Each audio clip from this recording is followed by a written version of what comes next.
김부자의 운명이 걸린 숫자가 있습니다. 김 위원장이 정권을 잡은 후에 처음으로 열렸던 최고인민의 대의원이 666명만 참가했어요. 6을 3번 곱하면 216이 되고요. 216으로 이제 김정일의 생일. 약간 신기하려고 그래. 평양시 23층 아파트가 그대로 그냥 하루아침에 확 무너져 버린 거예요. 북한에서 비행기 추락 사고가 있었어요. 몽땅 추락해서 죽게 됐어요. 오지간한 사람은 저 사건을 다 알거든요. 6개월 동안 12명이 똑같은 방법으로 살해가 된 거예요. 연쇄살인. 근데 죽은 시체를 보니까 복부가 다 헤쳐져 있어요. 오청성 씨 같은 경우는 사주로 봤을 때는 이분이 화를 갖고 있어. 올해가 다 좋지는 않아요. 네, 시청자 여러분 안녕하십니까. 남북통합정서는 통일준비위원회 모란봉 클럽 오신 여러분을 진심으로 환영합니다. 오늘도 저희가 풍성한 이야기를 준비되어 있습니다. 네, 오늘의 주제는요. 북한의 신묘한 이야기입니다. 네, 오늘은 저희가요. 날씨가 또 무덥다 보니까 북한의 신묘한 이야기라는 주제를 가지고 이야기를 나누면서 잘한다.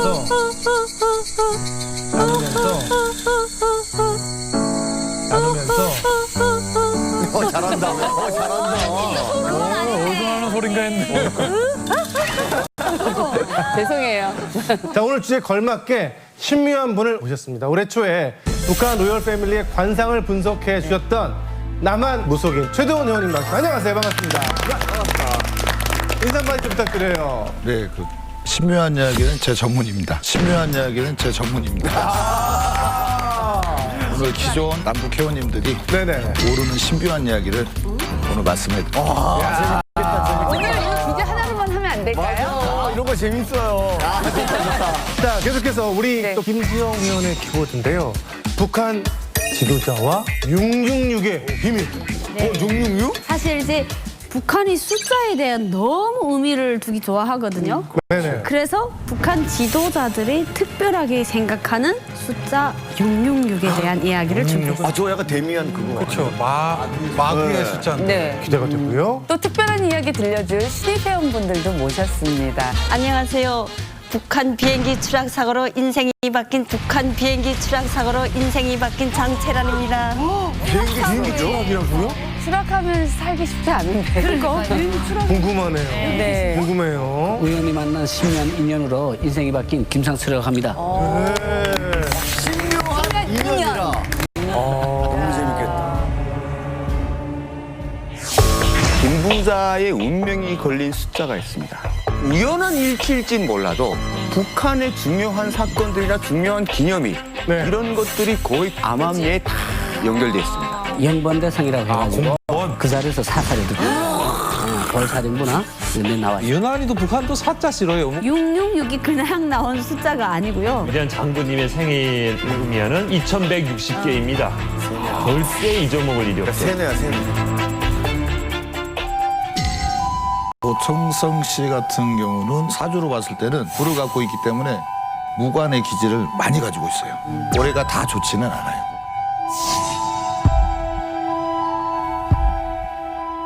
북한의 신묘한 사건 사고에 대해서 이야기하는데요. 간담이 서늘해지는 북한의 신묘하고 무서운 사건 사고들이 있다고 합니다.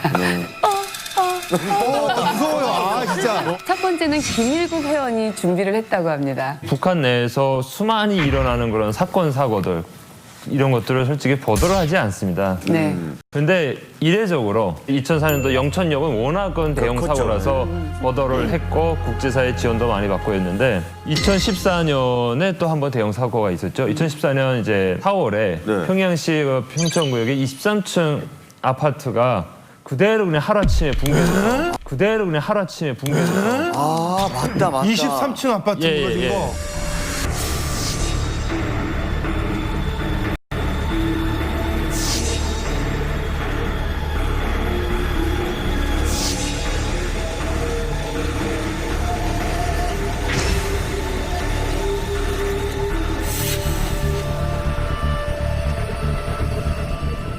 그 아파트가 세대 수가 약 92세대.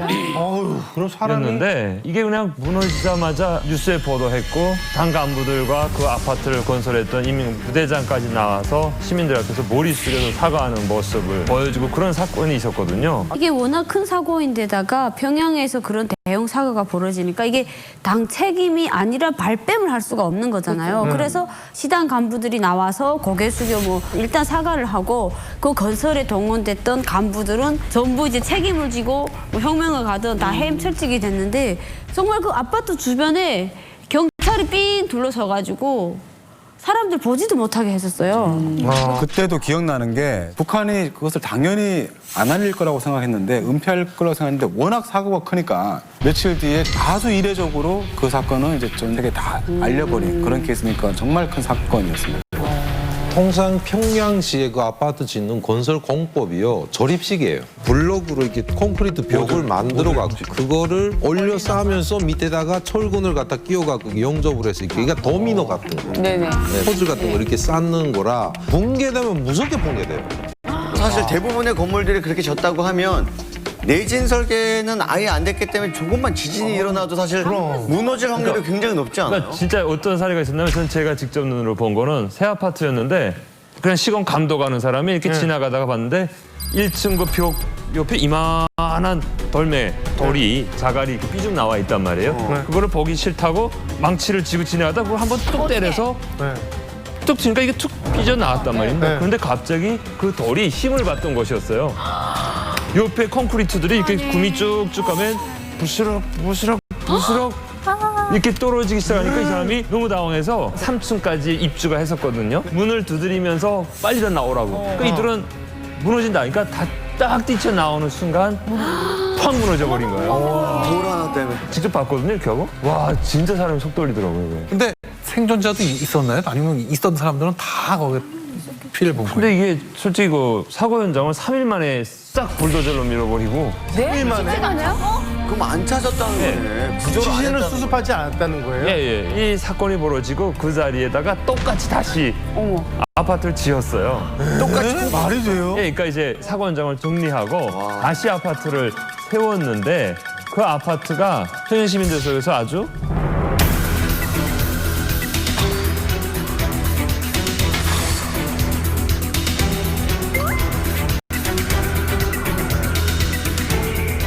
인기가 돼버린 거예요. 왜요? 그러니까 우리는 사고가 나서 찜찜할 것 같은데 그 사람들 속에서는 사고가 이미 나서 액땜을 했기 네네. 때문에 더 좋다. 뭐 이런 의미로 신묘한 것 같은 사건이 있었죠. 근데 궁금한 게 지금 액땜이라고 했는데 저게 어느 정도는 일리가 있는 말인가요? 그런 얘기가? 액땜이라는 건 큰일이 당하기 전에 살짝 스치고 지나간 걸 액땜이라 그러지. 저거를 참사인데 참사죠. 사람이 죽은 건 참사기 때문에 사실 이거는 액땜이라고 바라볼 수가 없는 거예요. 그러네요.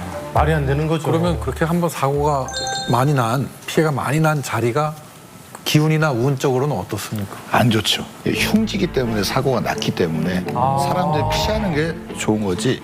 이걸 굳이 들어가서 뭘 만드는 거 거기에 위령탑을 세워주고 그 터에서는 웬만하면 비껴서 살면 좋지 않을까. 굳이 거기 들어가서 살 필요가 있을까라고 하는 거죠. 네, 이 북한의 신묘한 사건 사고에 대해서 이야기하는데요. 또 우리 이유미 의원이 정말로 간 떨리는 사건이 있었다고 합니다. 아니 근데 이유미 씨가 웬만해서는 네, 간 떨린다고 안 안 하는데. 떨린다는 얘기를 안 하는데. 나는 못 들을 것 같은데 오늘 너무 떨려서. 저희 이거 집에 갈 수 있는 건가요? 이야기 듣고 나서? 무섭다. 1990년도에 90. 함경남도 신포시에서 있었던 정말 기가 막힌 사건이었어요. 그 그죠? 당시에 90년도 4월에 그 중학생들이 우리 4월이면 농촌을 가거든요. 그 농촌을 갔는데 거기에서 한 학생이 칼에 맞아 죽었어요. 아이고 무서워. 큰일이네. 근데 이유는 과다출혈이었어요. 칼에 맞고. 그렇게 좀 지나서 한 며칠 있다가 한 4km 떨어진 곳에서 또 다른 중학생이 칼에 팍 찔러 죽은 거예요. 아이고 연쇄살인이네. 연쇄살인. 근데 이제 그 시체를 발견한 사람이 농촌의 그 농장원이었는데 시체를 엎어진 시체를 돌려보니까 복부가 다 헤쳐져 있어요. 복부가 다 헤쳐져 있어요. 아이고. 그래서 범인을 잡으려고 그렇게 노력했는데 못 잡은 거예요. 그렇게 지나서 이번에는 신포 시내에서 20대 여성이 또 시체로 발견된 거예요. 아, 이번엔 20대 여성. 여성이에요. 중학생이 아니네요, 20대 이번에. 중학생이 아니고. 네. 근데 죽은 시체를 보니까 똑같아요. 장기가, 복부가 다 헤쳐져 있는 거예요. 어이구야. 이건 동일범이네. 네. 그렇게 계속 6개월 동안에 12명이 똑같은 방법을 살해가 된 거예요. 엽기적이네. 계속해서 12명까지. 그래서 법인을 잡으려고 노력했는데 끝내 나는 못 잡은 거예요. 단서를 못 잡았어요. 그러다가 10월 달쯤 돼가지고 어떤 남학생이 가다가 그 범인을 만난 거예요. 13번째 네. 피해자가 될 네. 뻔한 지금. 근데 이 학생은 그래도 좀 싸움을 할 줄 알아서 같이 싸운 거예요. 그러니까 범인이 놀라서 도망친 거예요. 그래가지고 그때 당시에는 놓치긴 했지만 수사를 하고 또 해가지고 그 범인을 잡았어요. 근데 왜 죽였는지 알아요? 왜 죽였어요? 그게 더 기가 막혀요. 이유는 이 사람이 몇 년 전부터 간경변을 알고 있었대요. 간경화를 알고 있었는데 너무 아프니까 병원 가서도 안 되니까 점집을 찾아간 거예요. 그래서 찾아가는데 그 점장이가 하는 말이 산 사람의 간을 먹어요. 그런데. 그래서 이 사람은 속으로 생각한 게 이왕이면은 어린 학생들, 젊은 애들이 간을 먹자 해가지고 신선한 간. 아니 그렇게 지푸라기라도 잡고 싶은 심정의 그런 환자에게 그런 이야기를 한 그 사람을 그 점쟁이 잡아야 되는 거 아니에요? 또? 잡혔죠. 그래가지고 점쟁이는 15년 형을 먹었고 그 남자는 죽였죠, 총살로. 연쇄살인 죄로. 당시에 제가 그때 들었던 소문은 이 사람이 보일러를 이렇게 하는 열관리공이었다는 거죠. 네, 그래서 막 갔다가 거기서 뭐 바로 구워 먹고 뭐 했다 뭐 이런 소문까지 막 그랬는데 그 90년대부터 뭐냐면 북한이 이거 되게 힘들어졌잖아요. 맞아요. 힘들어지니까 갑자기 우리로 말하는 무속인들이죠. 많아졌고 그 사람들의 이야기를 많이 듣게 됐고 영향이 딸리니까 병자도 많아졌고 그러다 보니 미신행위하고 이런 사건들이 막 겹쳐 돌아가서 뭐 흉흉한 별기한 이야기들이 많이 사입인데. 들었던 12명을 간을 먹으면 안다는 게 말이 돼요? 그 중국 의학에 똑같은 장기를 먹으면 그쪽이 괜찮아진다는 게 있어요. 내장이 안 좋은 사람은 돼지 내장을 먹고 독을 풀고 간이 안 좋은 사람은 똑같은 부위를 먹고 그걸 찾는다라는 게 있는데 이게 이제 미신같이 이제 사람이 좋아진다는데 이게 사람과 사람이니까 이게 잘못된 거죠. 아이고. 우리 간담이 서늘해지는 북한의 신묘한 사건 사고 이제 김지영 회원이 준비했습니다. 아니 사실은 이제 고향에 그 아는 언니가 북한에 있을 때 시아버지가 돌아가셨어요. 근데 장례를 끝나자마자 이제 멀쩡했던 남편이 갑자기 막 아픈 거예요. 그래서 이제 병원에 갔더니 간염이라고 진단을 받은 거예요. 근데 밤에 이 남편분이 못 자고 이러니까 왜 그러냐고 하니까 아버지가 나와서 밤마다 이제 꿈에 나와서 가만히 앉아 계신다. 돌아가신다고. 예, 그래서 이 와이프가 무당을 찾아간 거예요. 점 보는 사람을 찾아가서 사연을 말하니까 시아버지 무덤을 어디다 했냐? 시아버지가 너무 추워한다. 묘자리가 이상하다. 묘자리가 이상하다 이랬다는 거예요. 그때 당시 한때 북한에서 고난의 행군식에 사람들이 너무 많이 죽어서 산에 나무는 다 피고 묘지는 계속 이렇게 볼록볼록하게 몇 자리를 한 거예요. 그래서 김정일이가 현지도 하다가 저 산이 너무 꼴보기 싫다고 저거 다 평묘를 해라 이렇게 방침 내렸거든요. 그래서 며느리네가 시아버님이 돌아가시니까 평묘를 하고 내려온 거예요. 그래서 점을 봐서 그 이야기를 들었으니까 가서 좋든 안 좋든 막 이제 다시 이렇게 동그랗게 묘를 해놓은 거예요. 그렇게 하고 남편이 괜찮아졌다잖아요. 근데 우리는 어른이 돌아가시면 이 묘 쓰는 걸 굉장히 중요하게 생각해요. 그럼 예로부터 굉장히 중요하게 여겨요. 근데 김정일이 평묘를 지시했잖아요. 그러면 아무리 어려워도 주민들 반발이 굉장히 있지 않을까요? 이게 이제 당의 지시다 보니까 대놓고 반발은 없었는데 그 주변 사람 좀 가깝고 뭐 가족끼리는 쉬쉬 말이 많았어요. 왜냐면 이게 조상님이잖아요. 그러니까요. 근데 그때 방침위에서 도로 옆에 가까운 데는 아예 이장을 하라 그랬어요. 그리고 조금 멀리 보이는 데서는 평묘를 하라 그랬고. 근데 그 당시에 뭐 주인이 있는 묘도 있고 없는 묘도 있었는데 주인이 없는 데는 그냥 가서 다 다 파버렸어. 네. 그래서 그때 어르신들이 나라가 망할 징조라고 이게 조상님을 잘 모셔야 되는데 이렇게 하면은 정말 망할 정도라고 말들이 많았어요. 그 이런 건 어떻게 돼요, 최도원 회원님? 묘에 봉부를 올리는 건 네. 우리가 봤을 때 이제 죽은 사람의 집은 음택이에요. 산 사람은 양택인데 이건 죽은 사람의 지붕을 뜻하는 거거든요.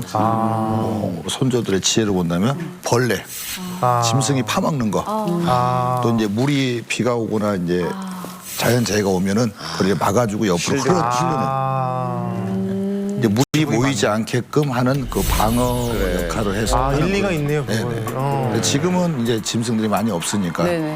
평면을 해도 괜찮은데 이제 물이 고일까봐 물이 자연적으로 이렇게 스며들면 좋은데 이게 많이 모여버리면 왜 수맥하고 같은 거라 이거죠. 계속해서 북한의 신묘한 이야기라는 주제를 가지고 얘기를 나눠볼 텐데요. 김초롱 회원의 키워드가 뭐예요? 김씨 가문 운명의 숫자입니다. 숫자네 오늘 다. 운명의 숫자. 야, 이거 뭔가요? 김부자의 운명이 걸린 숫자가 있습니다. 바로 숫자 9, 9가 바로 김부자의 운명이 걸린 이런 숫자라고 얘기하는데 사실 북한에서는요 미신 보는 자체가 불법이고 그래요? 법으로 금지되어 있지만 김부자를 비롯해가지고요 고위층에서는 그냥 암암리에 다 정해서 본다고 알려져 있어요. 못하게 하고 지들은 하는. 그런데 조선 8도 무당이 있는데 조선 8도 중에 평안도 무당이 가장 세대요. 이 기운이 가장 좋다는 거예요. 그 기운이 가장 좋은데 그 무당이 얘기를 한 적에 김일성이 가장 좋은 숫자는 바로 9다 해가지고 김일성이 그렇게 9를 계속 우겼다고 이런 얘기가 있습니다. 9를. 네. 왜 굳이? 기존의 김부자와 관련된 건 모두 숫자가 1이 붙거든요. 그쵸. 네. 1이 붙는데 거기 1호 도로도 있고 이제 1호 열차도 있고 1호 행사. 네, 1호 행사. 맞아, 다 1이 붙더라고요. 네, 1이 붙어요. 그런데 김부자에게 이제 올라가는 식품. 네. 네, 식품이 이제 관련해서 숫자 9가 붙습니다. 네, 이제 구호 농장. 네, 이제 구호 농장에서 재배한 구호 제품들을 김부자만 먹는 식품으로. 왜 1호 제품이라고 안 하고? 구호 제품. 근데 이게 우연한 일치일지는 몰라도 북한의 중요한 사건들이나 중요한 기념일 네. 이런 것들이 거의 9와 연결돼 있습니다. 일단 공화국 창건 기념일이 9월 9일이에요. 구구절. 네, 구구절. 그거는 일부러 나를 맞춘 거 아닐까 이상한데? 그러니까 이상은 9월 9일이에요. 김정일 생일이 2월 16일인데 2, 1, 6을 같이 더하면 9가 돼요. 거기다가 또 야, 이거 김정은이 생일이 1월 8일이에요. 왜? 더하면 9예요.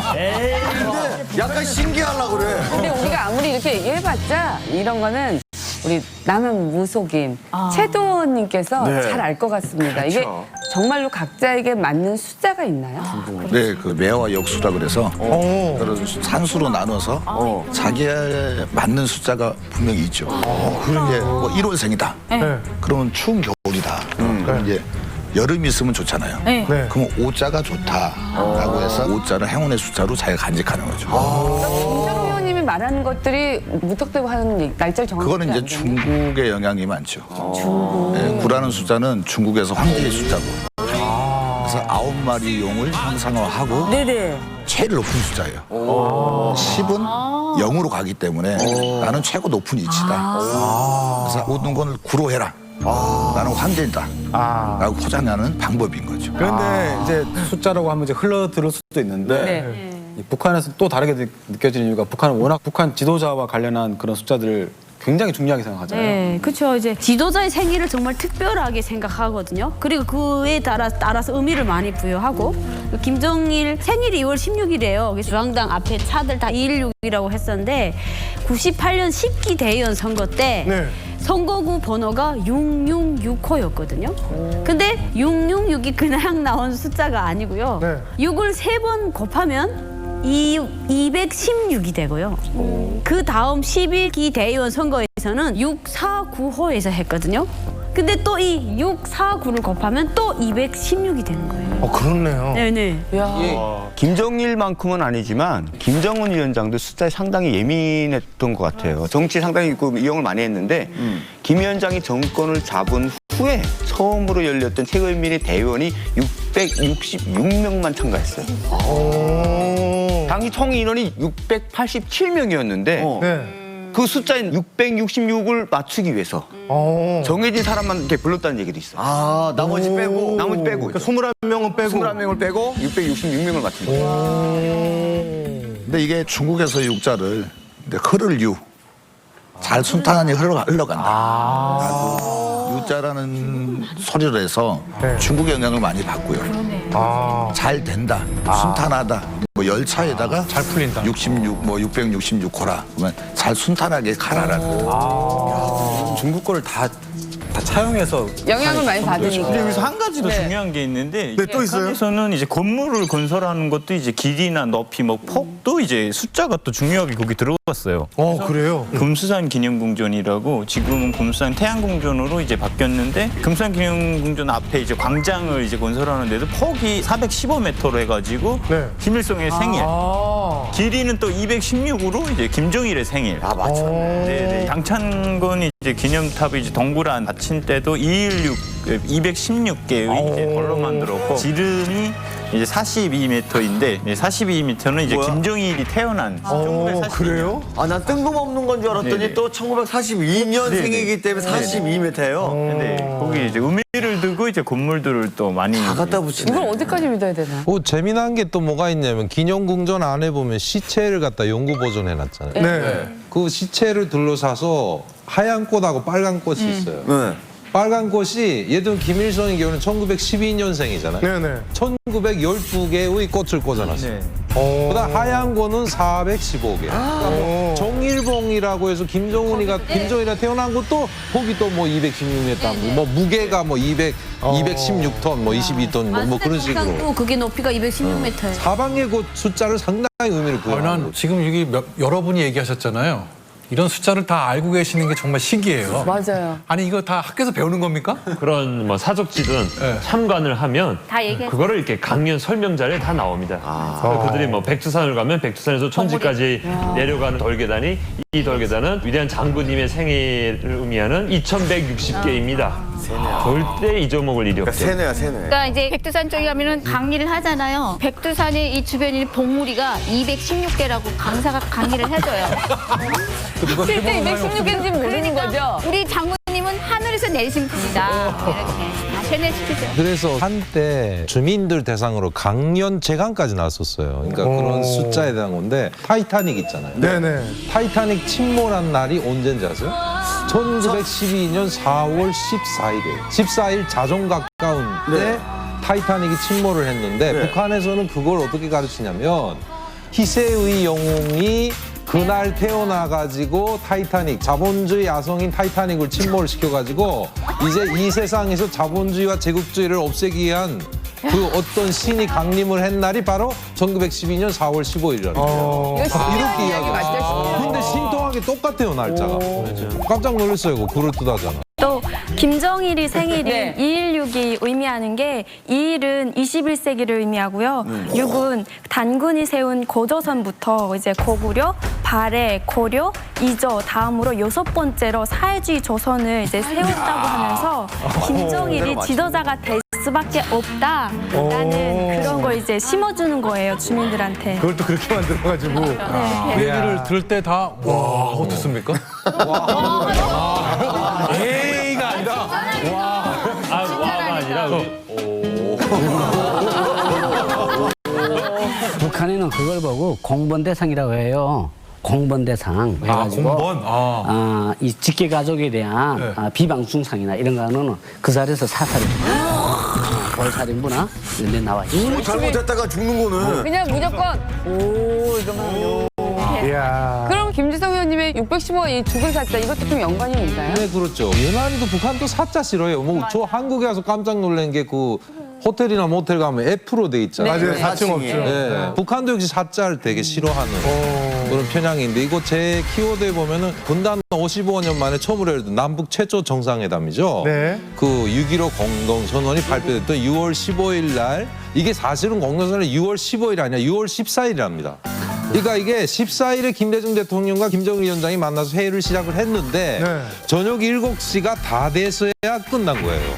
그러니까 실무진들이 공동선언을 완성한 시간은 자정이 다 되게 되는 11시 20분. 다시 말해서 자정이 가까운 시간이기 때문에 네. 북한에서는 6.15 공동선언으로 이렇게 했거든요. 네, 그러니까 여기서도 좀 사짜를 싫어하는 가짜 싫어서. 막 그런 것도 있다고 보시죠. 약간 보완해드리면 출발이 6월 지금 13일부터 15일 사이에 방북이 이루어졌는데 원래 출발은 6월 12일부터 14일까지였습니다. 계획된 게. 근데 갑자기 하루 연기가 된 거예요. 그래서 그 당시 정부에서 발표한 이유는 북측에서 기술적인 문제 때문에 하루 연기됐다라고 발표를 했는데 네. 막상 갔더니 김정일 당시 국방위원장이 그런 거 없다라고 또 말을 해버려요. 기술적 문제 같은 거 없다라고 했는데 나중에 이제 그 당시 이제 대북 송금 문제가 있었잖아요. 한 4억 5천만 달러가 송금된 사건이 있었는데 그때 원래는 이제 일부가 뭐가 잘못돼가지고 못 간 거예요, 송금이.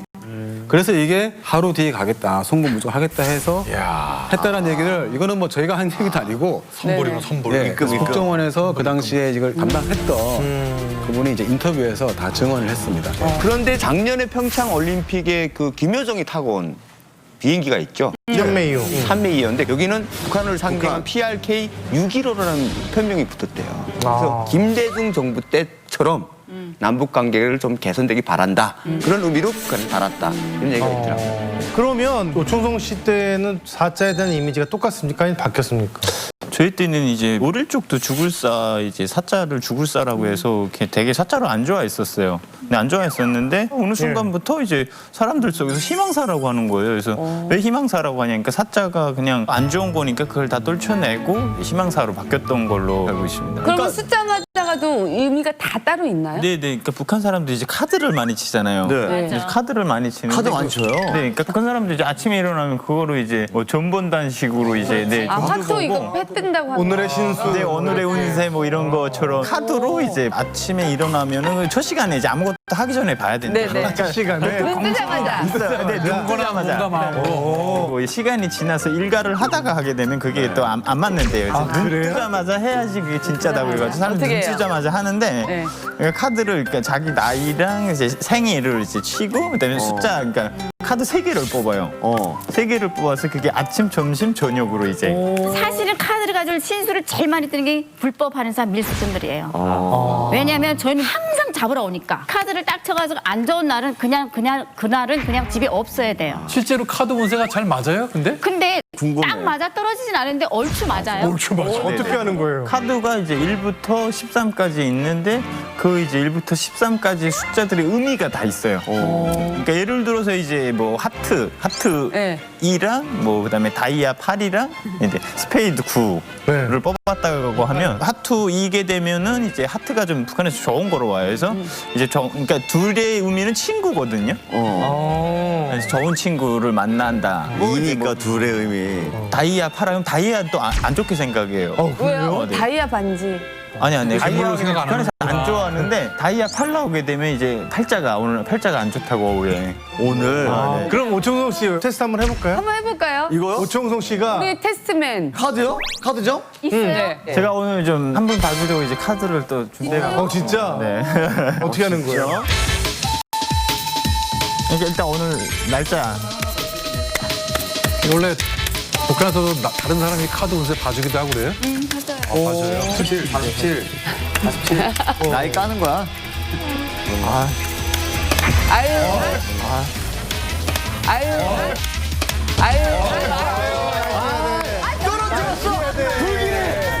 불길해. 떨어뜨리셔봐. 이런 걸 재수가 엄복했다고 그러는데. 아, 이제 다쳤어요? 좋아. 돌려야지. 이게 뭐라고 이렇게 긴장이 돼. 몇 장 뽑아, 몇 장? 3장. 3장. 한 장. 그러니까 반은 맞을 수도 있잖아. 아, 됐어. 떨어져요. 아, 됐어. 4장 뽑았어. 4장 뽑았어.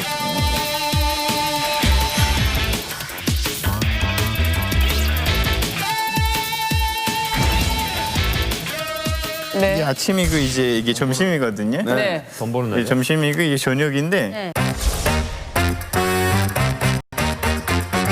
아침 아침은 뭐예요?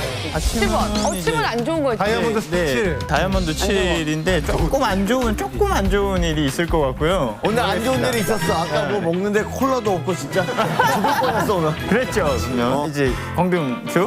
이거는 큐. 좋은 여자인데? 여자 오늘. 여자? 맞다.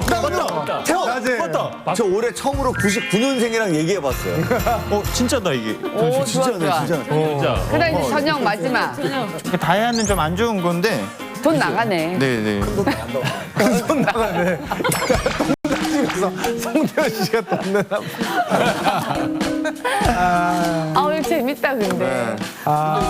오천원 씨는 실제로 잘 맞은 편. 이게 좀 많이 봤습니까? 저는. 네, 저도 이제 재미로 처음엔 했었는데 계속 하다 보니까 이것도 중독이 되더라고요. 그렇죠. 네, 중독돼요. 그래요? 네. 저도 이제 가끔씩 먼 길 가고 그래야 되잖아요. 조심하는 차원에서? 네네네. 혹시 오늘 운전하다가 뭔 일 있지 않을까 이런 생각하고 이렇게 주표를 이렇게 해봐요. 해보고 이제 또 가고. 아니 사람들이 이런 거를 보면서 믿는 것도 신기하고 다 맞는 것 같아요 또. 맞아. 하다 보면 이게 의학적으로는 어떻게 되는 거예요 선생님? 지금 오청석 회원이 했던 거는 예전에 제가 딱 한 번 타로점을 본 적이 타로, 있는데 네. 그거랑 똑같네요. 네, 이렇게 섞어놓고 방식이. 카드 뽑아서 이 사람의 걸 얘기를 해주는데 제가 딱 한 번 봤거든요. 네. 근데 그게 저도 깜짝 놀랄 정도로 정확하게 맞았어요.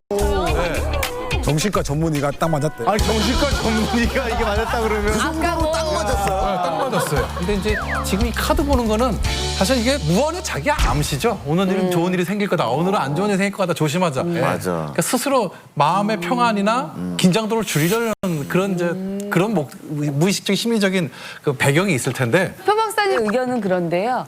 우리 최도원 의원님은 카드점이 뭔가 의미가 확실히 있는 건가요? 도구가 바뀌었을 뿐이지 네. 맞을 땐 맞을 거라고 생각해요. 그래요?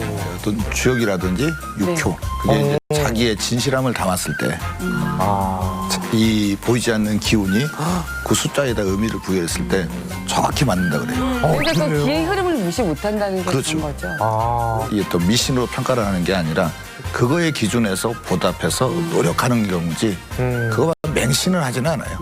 아 근데 어찌되건 지금 타로점, 카드점 뭐 이런 얘기가 나와서 제가 말씀드리는 건데 궁금한 게 좀 있어요. 네. 왜냐면 네네네. 오늘 또 최도원 선생님 나왔으니까 네. 우리 이제 오청성 씨는 정말 40여 발의 어떤 총탄 속에서 태어나신 분이거든요. 저는 오청성 씨 같은 분의 사주가 어떤지도 살짝 궁금은 해요. 저는. 혹시 알 수 있을까요?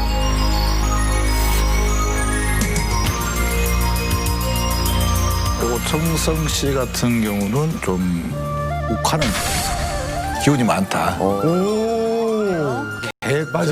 계획적인 기순이 아닐 듯 싶다. 맞아요. 갑자기 마음이 바뀌어서 순간 기순 한 병사다. 이 사주로 봤을 때는 이분이 화를 갖고 있어.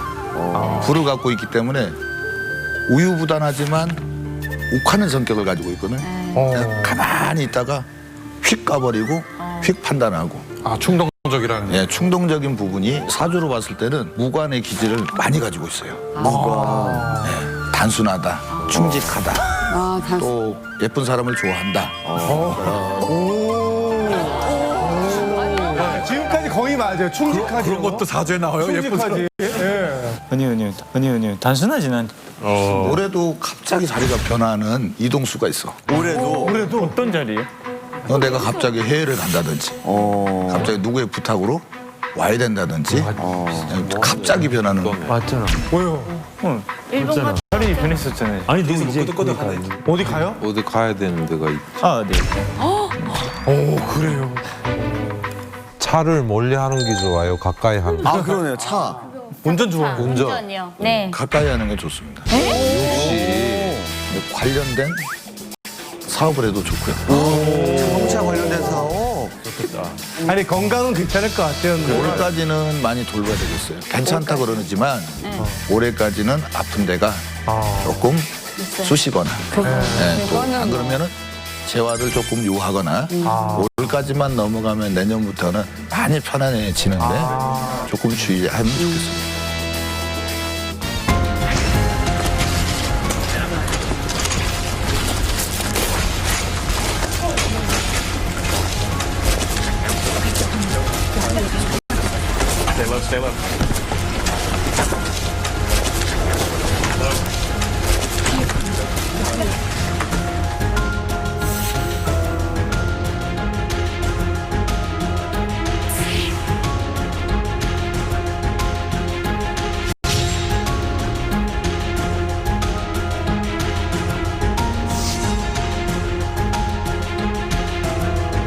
요즘에 말이죠. 북한의 뉴스에 김여정이 나오면 네. 계속 주목하게 되는데 최근에 묘하게 혹은 이런 변화가 있나라는 그런 광경이 있었습니다. 김지영 씨.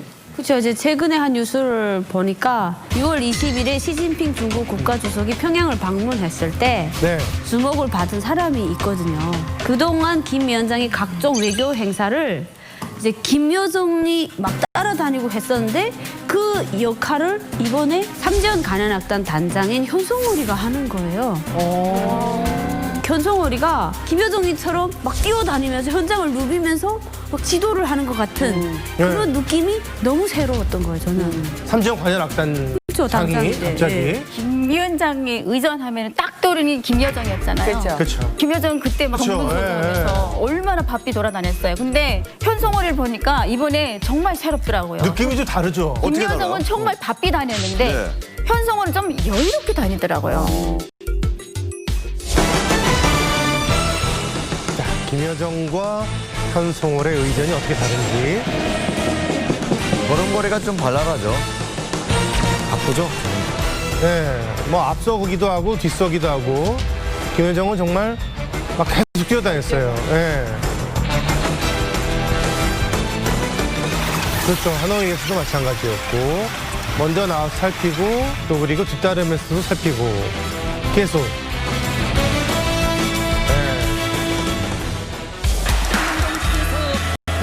현성으로 좀 떨어져 있죠. 네. 떨어져 있고 여유롭고. 네. 약간 차분하죠. 네. 안정감이 좀 있어 보여요, 보이게.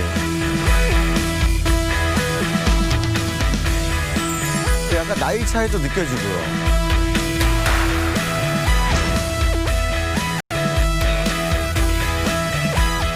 그리고 계속 저 의전 그리고 저렇게 펜도 주고 직접 하나하나 김정은 위원장을 밀착 수행하고 대답도 하고 직접 김정은 위원장을 이렇게 근접해서 안내도 하고 저 미소 때문에 좀 저희가 편안하게 받아들이는 수행도 하고 의자도 챙기고 현성월은 공식적이죠. 네, 수행원도 떨어졌어. 현장에 나오셨습니다. 어린이들이 향기 그윽한 꽃다발을 드렸습니다.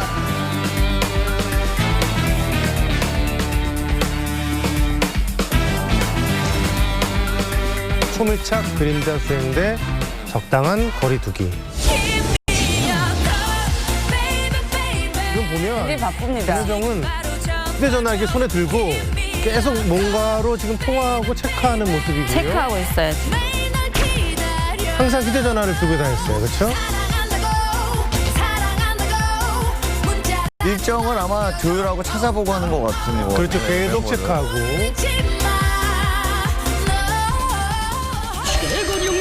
자, 반면에 현송월은 중국 공산당 중앙위원회 정석이 중앙인민 현송월 귀에 블루투스 이어폰.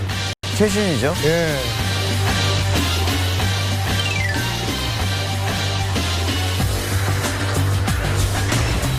서로의 성격 차이 아닐까요? 그렇죠. 어때요? 다시 보니까 확실히 좀 차이가 좀 나지 않습니까? 중국 국가주석이 이제 북한을 방문한 건 2005년도에 후진타오 방문 이후 이제 14년인데 북한 김 위원장이 4번씩이나 중국을 방문했고 또 중국 측에 북한을 방문해 줄 것을 여러 번 그렇게 요청을 했음에도 불구하고 감감무소식이다가 이번에 이제 방문을 했다는 것이죠. 시진핑 주석이 북한을 방문한 중요한 시기에 현송월이 이 행사를 위임을 했다. 여기에 아주 의미가 있다는 걸 볼 수 있고. 눈에 가장 띄는 거는 뭐였냐면 현성월이 끼고 나온 그 블루투스.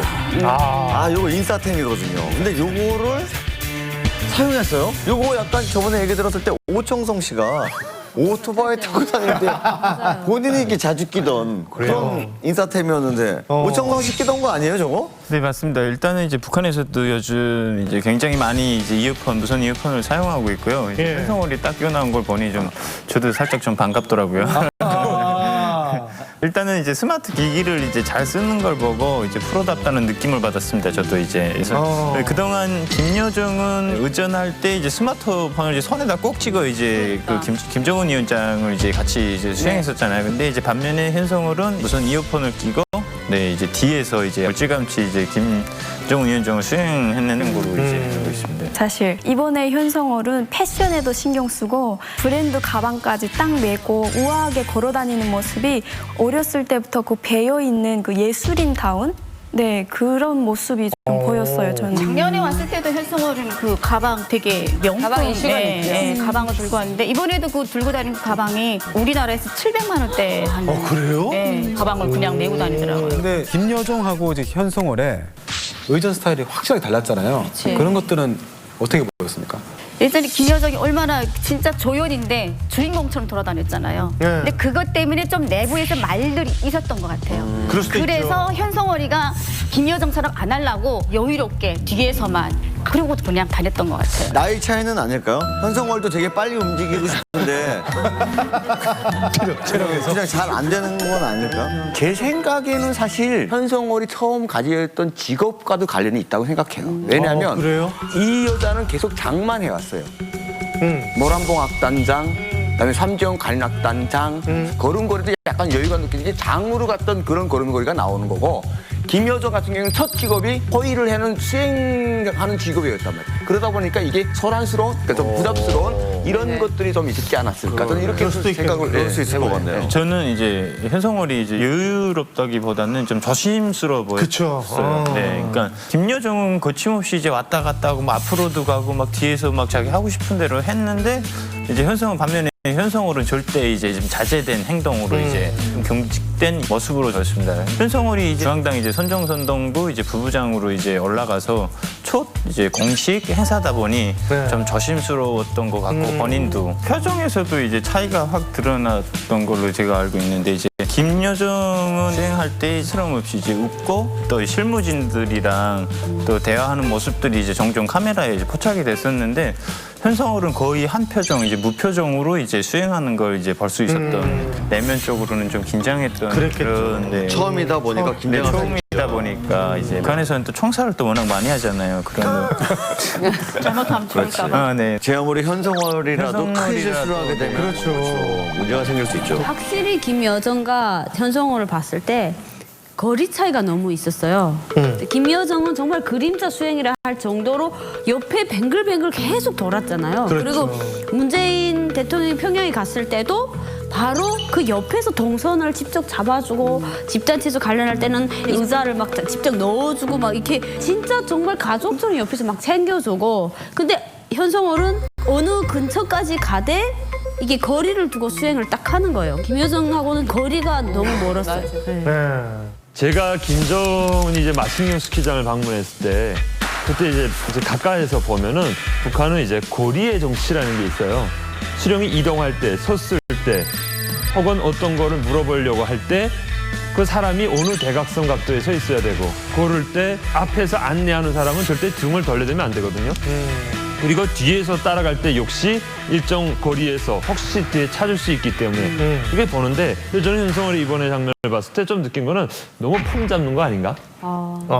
예. 또 그렇게 보이더라. 너무 그러니까 기본적으로 우리는 꽃다발 받을 때 이렇게 서서 하나 받고 넘겨주고 하나 받고 넘겨주고 제가 본 모습은 그거였어요. 근데 현성월은 김 위원장 거 받고 속 여유롭게 돌아서서 또 하나 이렇게 또 받더라고요. 봤을 때 그렇게 세련된 모습은 아니고 뭔가 폼 잡는다 한마디로 저는 그렇게 느꼈어요. 우리가 현성월이라는 사람을 알고 보니까 좀 되게 눈에 띄는 거지 원래 의전 담당하시는 분은 눈에 띄는 역할이 아닌 겁니다. 보통 의전은 튀지 않고 짜여진 각본대로 흘러가는 거예요. 예행 연습도 다 하고 그러거든요. 제가 보기에는 오히려 현성월이 의전다운 의전을 한 거라고 생각이 드는데 저는 또 놀라운 게 현성월이라는 분은 음악만 하던 사람이잖아요. 이 외교나 의전이랑은 전혀 상관없는 사람인데 어떻게 해서 이 김여정의 그 후임 의전을 담당하게 됐을까? 저는 이게 좀 이해가 잘 안 되네요. 현성월이야말로 가장 지금 저 자리가 적합하지 않냐. 한편으로는. 김정은 시대에 와서 가장 외국을 많이 나간 사람이에요. 김정은의 모든 외국을 다 다녔고 특히 올림픽 평창 할 때 회담도 직접 했고 그리고 이젠 회담 능력, 실무 능력도 있어. 실무 능력도 있는데다가 그 유명한 중국 해군 120명을 다 해군시킨 유일한 장본인 배짱 카리스마도 있어. 거기다가 여성이라는 디테일도 있어요. 그렇죠.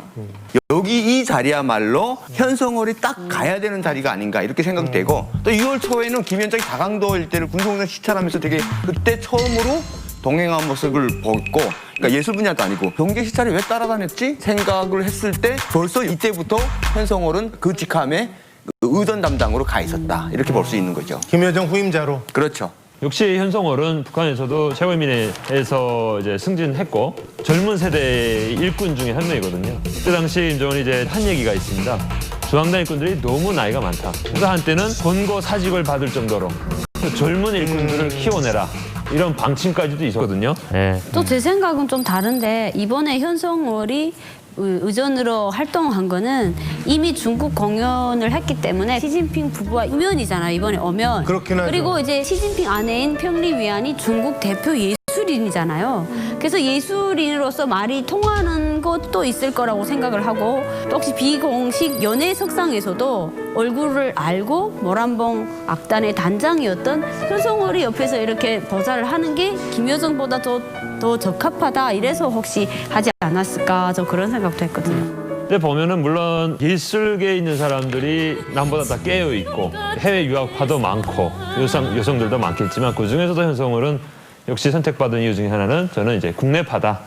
현성월은 유일하게 국내파고 이제 김정은의 주변에 그런 수행하는 사람들은 절대 해외 유학파를 쓰지 않습니다. 왜 해외 유학파는 굳이 쓰지 않는 이유가 있나요? 해외 유학파는 해외에서 기술을 배운 기술자로 보지 간부로 보지 않거든요, 우리는. 그러니까 북한에서 대학생들도 해외 유학을 갔다 오잖아요. 그럼 물론 외국을 유창하게 한다든가 선진 기술을 배워옵니다. 하지만 이들은 유학을 갔다 오는 순간 당일꾼이 될 수가 없어요. 그러니까 최고의 기술자로 쓰는 거지, 정부가. 리더로 쓰지는 않거든요. 해외를 나가게 되면은 모든 게 그냥 오픈되어 있잖아요. 그러니까 김부자들에 대한 그 어떤 사생활인 거랑 이거는 알게 되게 되면은 내부적으로도 어떤 반란이 언제 일어날지 모르기 때문에 안 써요. 그렇다면 현성월의 앞으로의 행보가 또 주목이 됩니다. 현성월은 과연 어떻게 될까요? 제 생각에는 현성월은 김여정 위치로 올라온 것 같고 지금의 예술단을 이끈 카리스마가 일단은 보여줬잖아요. 그렇기 때문에 김정은 위원장의 청해를 받아가지고 김여정의 바통을 이어받지 않을까 이런 생각이 드네요. 이야, 그럼 저기가 끝이 아닐 수도 있다는 거네요. 그러니까 이번 시진핑하고 행사도 보면은 유난히도 현성월스러웠어요. 현성월이가 예술인이잖아요. 각 곳에 애들이 노래 부르고 춤추고 뭐 이런 대열이 어마어마하게 많았거든요. 그러니까 그런 걸 봤을 때 역시 그건 항상 그렇거든요. 줄 거 없을 때는 선전선동, 노래 부르고 뭐 하고 이렇게 봤을 때는 현성월이가 앞으로도 쭉 저는 선전선동부를 책임지고 나갈 것 같고 중요한 건 뭐냐면은 사례가 있습니다. 지도자가 점지를 한 뭐 유명한 배우가 꼭 간부가 돼요. 하는 오미란이도 결국은 조선인민군 예술영화 촬영소 당비서로 올라갔고요. 그러니까 배우들이 그렇게 해서 간부가 되는 사례가 많기 때문에 현성월이도 역시 어찌 보면은 김정은 시대에 태어난 첫 번째 롤 모델이면서 배우 출신 간부라고 볼 수가 있겠죠. 이야기하다 보니까 오늘 최도원 의원님 나와 계시니까 갑자기 궁금해지네요. 네. 현성월이 맞아요. 현성월의 관상을 화면을 통해서 보신 걸로 미뤄볼 때 네네. 어떨까요 앞으로? 얼굴을 이렇게 보면 밭전자예요. 밭전자. 그러네. 밭전자가 없어서. 밭전자 이거 뭔가 이해가 돼요, 갑자기. 화상을 봤을 때는 밭전자는 품을 수 있는 거, 인정을 받는 거 얼굴을 갖고 있어요. 상사로부터 타인으로부터 인정받는. 얼굴로 봤을 적에는 상당히 복을 많이 갖고 있는데 관상이 좋더라고요. 초년부터 계속 복이 있었다라고 볼 수는 없고요. 네. 열심히 해서 올라온 부분이고 자수성가로 아직은 이동수가 있어. 잠깐 이걸 하지만 얼굴 마담이지 않겠느냐. 앞으로 3, 4년 후에 있어야지 자리가 빛이 나고 이 사람이 편해지고 정말 인정을 받는 자리에 올라가지 않겠느냐. 3, 4년 후에 충신의 얼굴들이 이렇게 밭전자를 많이 하고 있고 간신의 얼굴들은 이렇게. 그러네. 이렇게 하고 있고. 김철웅 회원이나 저는 간신의 얼굴인 건가요? 안타깝게도 그렇습니다. 자, 그렇다면 김효정은 어떻습니까, 참? 김효정 씨는 보면 너무 말랐잖아요. 근데 원래가 작아요. 네, 원래가 작기 때문에 남들이 봤을 때에는 좀 까다롭게 볼 수 있지만 앞으로 계속 카해나려고 지금 현재도 노력하고 있는 거죠. 제 2인자의 역할을 계속 하지 않을까 노력을 하고. 이번에는 말이죠, 김정남에 관한 이야기입니다. 최근에 한 묘한 그런 이야기가 있어요. 2017년 말레이시아 공항에서 살해당한 김 위원장의 이복형이었던 이제 김정남에 대한 이야기가 요즘에 좀 떠들고 있습니다. 네. 이 김정남이 그러니까 미국 CIA의 정보 요원이었다. 미국 CIA의 정보 요원이었다. 예. 그리고 이것을 알게 된 김 위원장이 김정남을 살해할 것을 이제 명령했다. 이런 이야기인데 월스트리트 저널은 마카오에서 지내다가 말레이시아로 이동을 했잖아요. 그게 바로 말레이시아에서 미국 CIA 요원과 만나기 위해서 갔다. 이렇게 저널에서 이제 썼거든요. 솔직히 이런 이야기들이 그냥 썰에서 나온 건 아니고 현재 워싱턴 포스트 베이징 지국장을 하는 안나 하이필드는 도쿄 지국장을 하면서 한국 지국장을 겸하면서 정말 수년간 취재를 많이 한 분이에요. 근데 이번에 새로 편찬한 책에서 그걸 상세하게 소술을 했습니다. 그러다 보니까 이제 지금 실제 CIA 요원과 접촉을 했냐 안 했냐 이런 얘기가 나오고 있는데 일단 뭐 트럼프 대통령은 내 정부에서는 그런 일이 있을 수 없다. 뭐 일단 이렇게 손긋기는 지금 한 상태입니다. 사실 이 건이 이번에 그 워싱턴 포스트 지국장이 책을 써서 또 화제가 됐는데 김정남 암살 직후에 일본 매체에서 비슷한 내용이 공개가 된 적이 있습니다. 그때 김정남이 이제 마카오에서 말레이시아로 갔을 때 그때 이제 휴양지 랑카위의 한 호텔에서 엘리베이터 CCTV에 딱 포착된 반바지 입은 어떤 남자가 보여요. 일본 매체가 잡은 거 보면 그 사람이 한국계 미국인인데 CIA다라고 그렇게 얘기를 하는데 근데 휴양지는 다 반바지 입고 있지 않나? 네, 그런데 그때 스위트룸에 들어갔다가 2시간 만에 나왔는데 그 김정남 노트북에는 USB를 꽂았던 흔적이 나왔다고. 그게 9일인가 그래, 9일인가 그랬고 13일 날 죽었잖아요. 그러니까 불과 이제 나흘 사이에 이제 끝나고 공항 가서 죽었으니까 그래서 상당히 의심스럽다. 그래서 말레이시아 경찰은 이제 그 사람이 입국할 때마다 감시까지 했다라고 주장을 나오고 그래서 일본 매체에서도 그렇게 보도를 했는데 상당히 그냥 버릴 수 없는 얘기라는 게 종합이 되고 있습니다. 근데 북한에서는 김정남이라는 사람을 어떻게 알고 있는 건지도 궁금합니다. 아주 오래전 이야기인데요. 한때 그 평양의 고려 호텔이 유일무이하게 현대식으로 건설됐을 때 뭐 소위 뭐 오렌지족이고 뭐 다 고개 그냥 죽을 치고 앉아 있었어요. 근데 거기에 앉아 있으면 항상 보면 양주를 마시는 카운터가 있었는데 거기에 김정남이가 늘 주구장창 앉아 있었어요. 맨날? 네. 그러니까 맨날 앉아 있기 때문에 나도 맨날 갔다 보니까 맨날 봤겠죠. 근데 그때 당시 로비에서 일하던 사람들은 벌써 그 김정남이를 보고 자제분이라고 했어요. 아, 누군지 다 알았네요, 벌써. 그때 뒤에서 수근수근하면서 돌아다니는 별명이 있었는데, 별명? 네, 뭐 외로운 왕자, 외로운 왕자. 그다음에 평양 햄릿, 뭐 이런 식으로 햄릿, 네, 표현을 막 했었어요. 읽었다는 거네. 늘 보면은 그냥 혼자. 네. 그때 당시 누구라는 걸 알고 접근을 했다가 지도새도 모르게 없어지고. 그러니까 옆에 앉아서 뭐라 말을 받아줘요. 그러면 아이고 저놈 또 걸렸구나. 우리는 먼 발치석이 보고 있는데 또 걸렸구나 하면은 바로 없어져요. 사라져요. 그때 당시 김정남이가 거의 한 20살 간 넘었을 때였거든요. 김지성 회원은 그렇게 그 바에서 김정남을 여러 번 봤는데 한 번도 얘기 안 해봤습니다. 안 해요. 말했다가는 없어지는 거예요.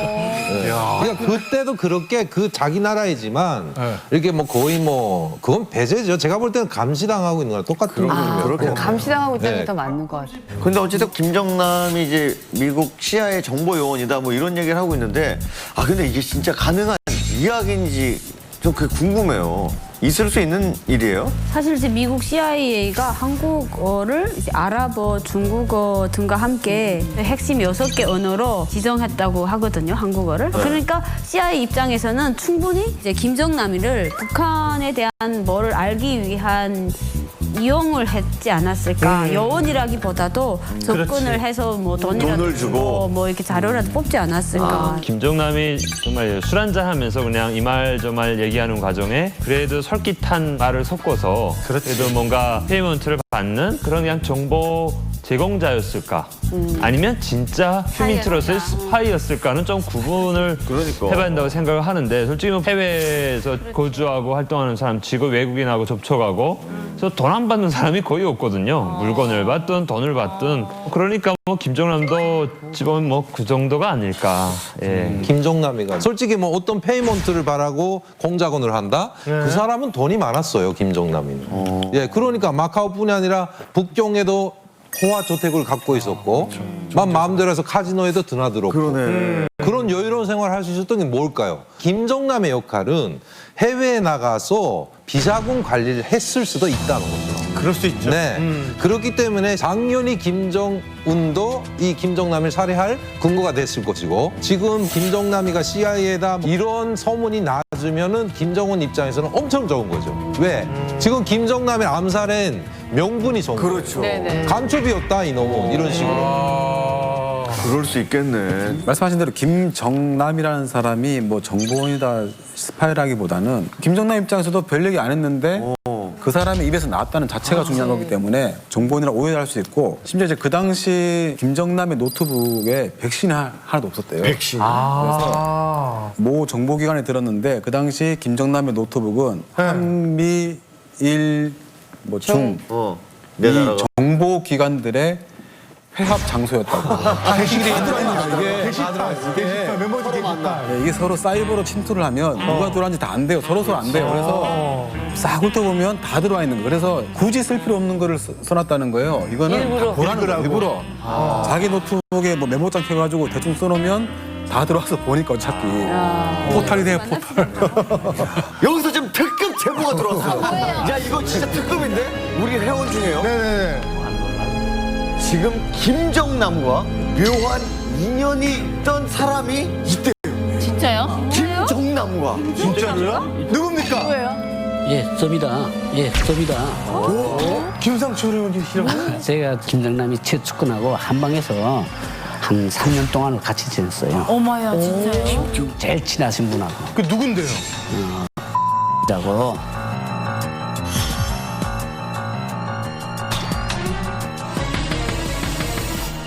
그 누군데요? 어민철이라고 북한의 엄길선이라는 사람의 네네. 맏아들이죠. 그래요? 엄길선이가 영화를 찍을 때 김정일이가 그 나이가 상당히 어렸어요. 네. 그래서 김정일이가 맨날 엄길선이 보고 어명했대요. 근데 그분은 남자잖아요, 아들이니까. 네. 어떻게 그런 분하고 3년이나 한방을 썼습니까? 그러네. 이상하잖아. 이게 어떻게 되냐면 그 어민철이가 김정남이하고 해외로 나가려고 하다가 북한 당국에 체포를 해가지고 정치범 생활을 한 3년 동안 하게 돼요. 어민철이? 네. 그러니까 정치범으로 갔다가 엄길선이 와이프가 김정일이하고 그 사이가 좋으니까 그 식사한 자리에서 이게 자기 아들이잖아요. 그러니까 이거 좀 장군님 이제 얘가 좀 정신 차린 것 같으니 좀 내놔줬으면 좋겠습니다. 그래서 김정일이가 기분 좋으니까 약간 내보내서 그러다 김정남이하고 붙어있게 하지 말고 저 지방으로 쫓아보내요. 이렇게 된 거예요. 그래가지고 이 사람이 오게 된 게가 청주시 라남구역에 라남 탄광기기 일어날 게 없어라고 있어요. 2001년도에 제대해서 공장에 가니까 보이보에서 제가 전직에 좀 그런 일을 했어요. 군대 때. 그러니까 저를 불러가지고 어민철 감시 이걸 하면서 어떤 말을 하는지 어떤 의도를 가지고 있지 않는지 이런 거를 딱 이렇게 해서 보고하라는 거예요. 스파이였군요. 그렇게 되다 보니까 같이 합숙을 하게 됐어요. 그게 뭐 저를 뭐 한 몇 달 동안은 상당히 경계하더라고요. 말도 아주 조심하게 하고 뭐 전혀 뭐 이렇다 저렇다 하지도 않고. 그래가지고 맞춤형 서비스를 하고. 이래 제가 또 이게 아첨을 잘해요 이거.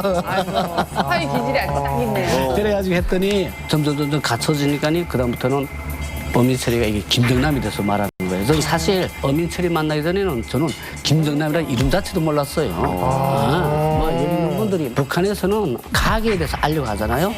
그 자리에서 무조건 그거 체포해요. 아예 생각도 못했어요. 아예 알려고 하는 그 자체가 그저 죽음이에요. 그런데 뭐 그 김정남이 소리하는데 점점점 이게 무슨 소리들 하는 거예요 그때. 김정일이가 김정남이를 엄청 이뻐했다고. 제일 이뻐한다고. 근데 이제 곧 장군님 시대가 온다는 거예요. 김정남 장군님 시대가. 그러면서 그때부터 내가 이거 나도 이거 김정남 라인에 제대로 써야 되겠다. 당했어. 야, 가무실을 하라 그랬는데 한 편이 돼버려. 스파이가 전향했어 지금. 그때 나를 정말로 너는 정말로 제대로 될 거다. 김상철 의원 뭐 시켜준다 그랬어요. 그 엄민철 씨가. 하다못해 조직 부자에 시켜줬겠죠. 그럴 정도로 갖췄으니까요. 그러면 그런 얘기를 위에다 보고는 안 했습니까? 아이고 그 보고할 필요 없겠더라고. 그 벌금도 다 한편이야. 걔들도 어떻게 줄이 바뀔지 모르니까. 그러니까 너무 천배하지도 내가 말해봐야 또 죽는 거야. 이제.